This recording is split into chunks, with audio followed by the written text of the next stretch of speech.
Et vous êtes journaliste indépendant, scénariste BD, vidéaste également, co-auteur de Kid Francis, magnifique BD, vraiment, plus qu'une BD, hein, c'est quasiment une œuvre historique parce qu'il a fallu, j'imagine, du temps pour retrouver des archives, pour retrouver de la documentation. C'est publié chez Casterman, Kid Francis. Alors beaucoup, j'imagine, ne savent pas qui est Kid Francis et pourtant, ça a été quelqu'un de très important à Marseille dans les années 30, les années folles, on les appelait un peu comme ça.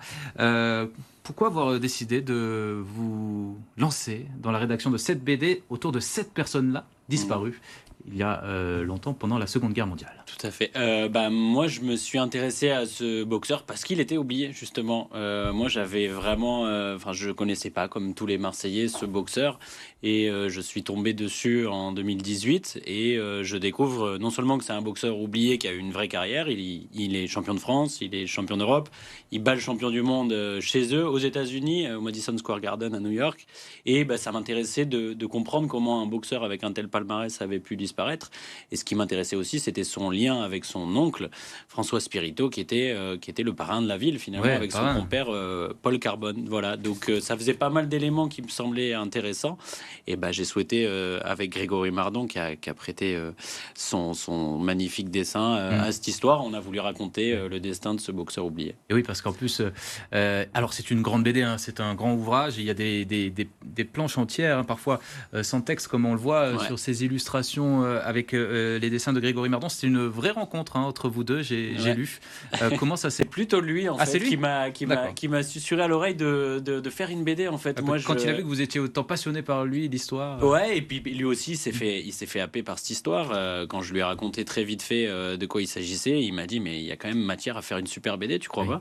Et donc l'idée est née comme ça. Et ouais, Grégory, effectivement, ça a été une super rencontre. Moi, je suis absolument ravi du rendu de la BD. Il a travaillé comme un acharné. Ah bah oui, Donc, j'imagine. Ouais. je lui rends hommage ici, mais il a fait un travail exceptionnel et on voit qu'il s'est éclaté à dessiner. Enfin, c'est une histoire Il qui s'est éclaté à commence. dessiner Marseille, parce que franchement, on reconnaît évidemment toute la corniche, il y a la sûr. gare Saint-Charles d'une autre Ouais. époque, tout ça, c'est vachement bien retranscrit. Merci. Comment vous avez retrouvé les archives autour de ce boxeur? Parce que il faut le dire, c'est donc un jeune boxeur qui a une carrière assez fulgurante, qui a combattu au Madison Square Garden. Pour ceux qui ne connaissent pas, c'est vraiment la salle ultime pour les boxeurs.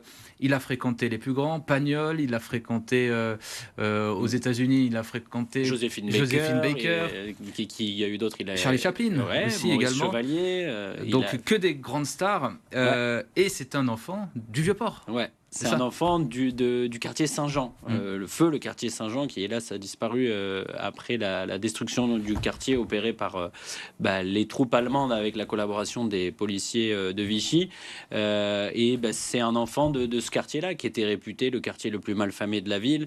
Et c'est aussi le récit de ce quartier qu'on fait dans cette BD. Ça nous tenait à cœur de raconter l'histoire depuis Marseille, de 1918 jusqu'à 1945, grosso modo. Donc voilà, c'est une sacrée épopée, ouais. Une ascension fulgurante et un destin tragique, forcément, pour Kid Francis, qui va mourir sous les balles des nazis, c'est ça? Ouais, tout à fait. C'est d'ailleurs magnifique la fin de. Je ne vais pas dévoiler la fin, mais en image, on voit bien ce qui se passe. Merci. Racontez-nous un peu ce destin tragique. Ouais, justement, dans cette rafle du 24 janvier 1943, on a commémoré les 83 ans. On vient de commémorer, effectivement.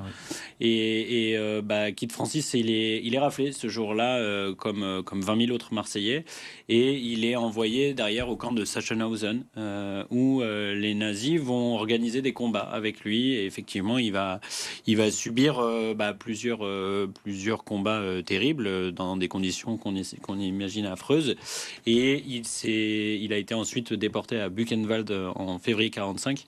Et on pense que, désolé pour ceux qui ne l'ont pas encore lu, mais effectivement, il meurt dans les marches de la mort à l'approche des troupes américaines en avril 45, donc à quelques semaines. Combattra, il fera des combats de boxe en tenue de prisonnier, c'est ça quasiment? C'est tout à ce fait. que j'ai vu dans les livres. C'est pas le seul boxeur d'ailleurs, il y a eu d'autres boxeurs qui ont été déportés, qui ont subi à peu près le même dessin. Je pense à Young Perez, il y a une collègue, Aude Samana, qui avait fait un autre album qui racontait à peu près la même histoire. Et donc visiblement, quand les nazis avaient un boxeur sous la main, il Ils organisaient des combats dans les camps, quoi. Et ce qui est fou, c'est que son oncle, qui était très puissant en tant que parrain, voulait organiser en fait sa carrière. Ouais. Lui, il a voulu se détacher un peu du grand banditisme, en quelque sorte, c'est ça? Ouais. Ça n'a pas du tout plu à son oncle. Et lui, il a eu l'occasion de le sauver. Et finalement, ça pourrait faire un film, en fait. Il ne l'a pas fait. Il aurait pu le sauver des mains des nazis. Il ne l'a pas fait. Et il l'a pas fait. Et c'était un des grands points, moi, d'achoppement quand j'ai travaillé sur la documentation, c'était de comprendre comment est-ce qu'à un moment, Kid Francis avait rompu avec son oncle, dont il a eu besoin, parce que son oncle a organisé plusieurs combats, et qu'à un moment, il y a eu une rupture. Alors moi, je propose une interprétation dans le livre. J'allais dire, à combien c'est fidèle à la réalité et combien est un petit peu romancé?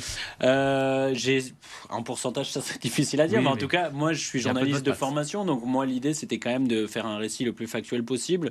Donc j'ai beaucoup bossé avec les archives de presse de l'époque, avec les archives municipales, départementales, les archives de la préfecture de police. Tu as fait des box et tout ça aussi, tout à fait. Et donc j'ai essayé d'aller au plus près évidemment du réel. Évidemment, les dialogues sont entièrement retranscrits parce qu'on n'a pas en notre possession d'enregistrement. Mais par contre, on a des articles de presse et des interviews de Kid Francis. Donc, moi, je propose une interprétation à certains moments, à certains points d'achoppement quand on n'avait pas d'éléments. Mais la plupart des scènes que je raconte sont réelles. C'était un ami proche de Marcel Pagnol, qui venait le voir boxer, notamment à Marseille. Vous avez là Kid Francis. De son vrai nom, c'était Francesco Buonagurio. Buonagurio, tout à fait. Est-ce qu'il n'y a pas de matière à en faire un film? S'il y a des producteurs qui nous regardent, avec plaisir. Évidemment, moi, c'est une histoire que j'ai de toute façon écrit en ayant plein d'images de films dans la tête. Évidemment, quand on parle de Marseille des années 30, de la boxe, de la mafia et de la Seconde Guerre mondiale,